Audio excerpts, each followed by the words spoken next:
The next two icons are text color and background color. We'll click the text color icon to open the color dialog.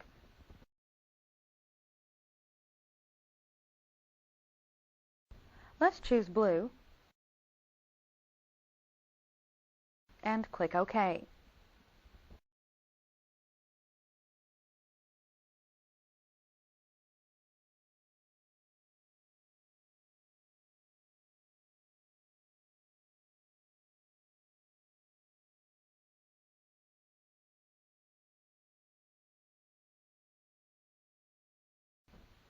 By clicking off of the text, we see that Kim is now blue.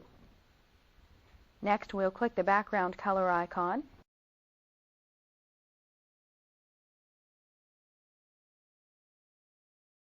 and choose one of the pastel colors to change the background color of our message.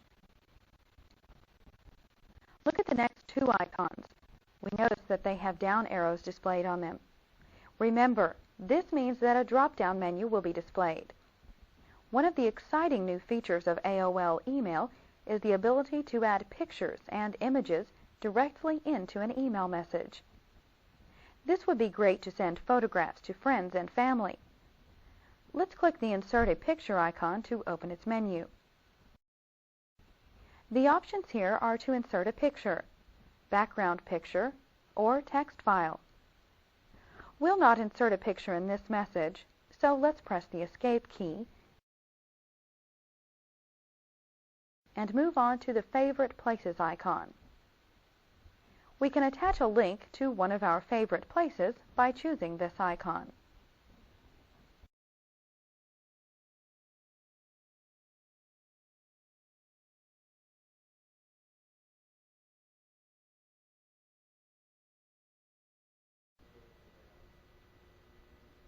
Probably the most exciting email feature added to this version of AOL is the spell checker.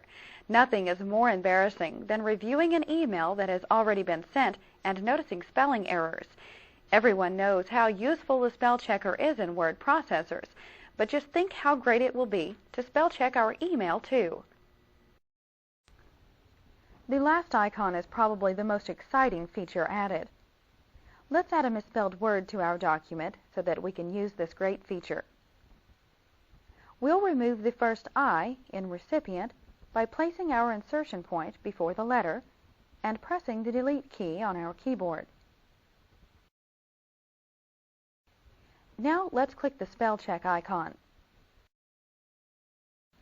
Our misspelled word is highlighted, and the check spelling dialog box appears with suggestions to replace the word. The highlighted word is the correct spelling, but keep in mind that we could choose a different word from this list by simply clicking on it.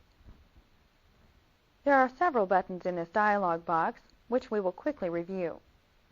The Cancel button will return us to our email message without making any changes. The Skip All button will close the check and ask us if we want to check the rest of the document. The Replace All buttons will replace all instances where this particular word is misspelled in this document. The Learn button will add this word to the spell checker dictionary, so we definitely don't want to select it for this word.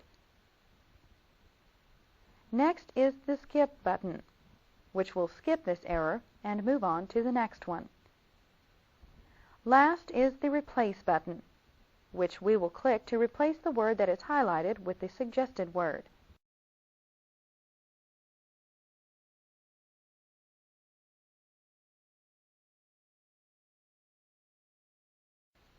Let's click Skip to ignore the punctuation message. The spell checker lets us know that it has reached the end of the document. We will choose Yes to start checking from the beginning.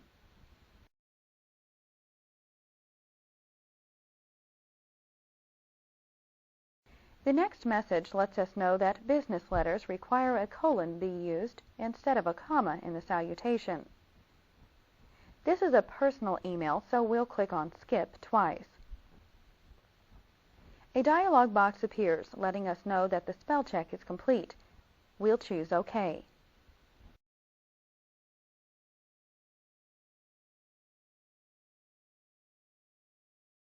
Now that our message is formatted the way we want, let's look around at the other things we can do from this window.